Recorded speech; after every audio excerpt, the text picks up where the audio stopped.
Alors que la Chine a rapporté vendredi seulement 8 nouveaux cas de contamination par le nouveau coronavirus, l'Europe est plus que jamais en alerte. L'Italie reste le pays le plus touché avec plus de 15 000 cas dont plus de 1000 sont morts.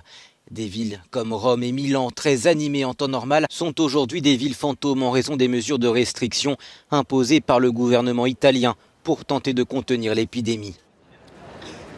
L'Espagne, de son côté, a également commencé à mettre en place des mesures plus strictes. Plusieurs localités de Catalogne ont été placées sous confinement. Cela concerne en tout plus de 60 000 habitants. Dans plusieurs régions, dont Madrid, les écoles et collèges ont été fermés.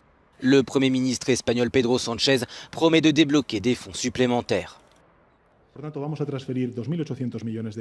Nous allons transférer 2,8 milliards d'euros aux régions autonomes afin qu'elles puissent envoyer cet argent aux structures de santé qu'elles jugent les plus importantes pour lutter contre le coronavirus.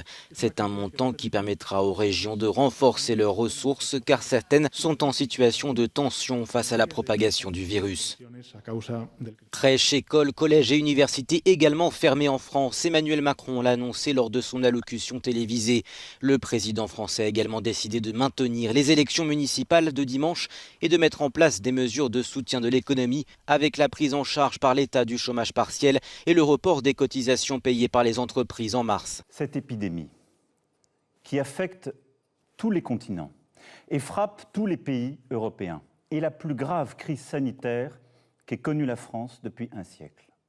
Mais il est important, dans ce moment, en suivant l'avis des scientifiques comme nous venons de le faire, d'assurer la continuité de notre vie démocratique et de nos institutions. L'Allemagne connaît un grand nombre de contaminations, mais jusqu'à présent moins de décès que l'Italie et la France.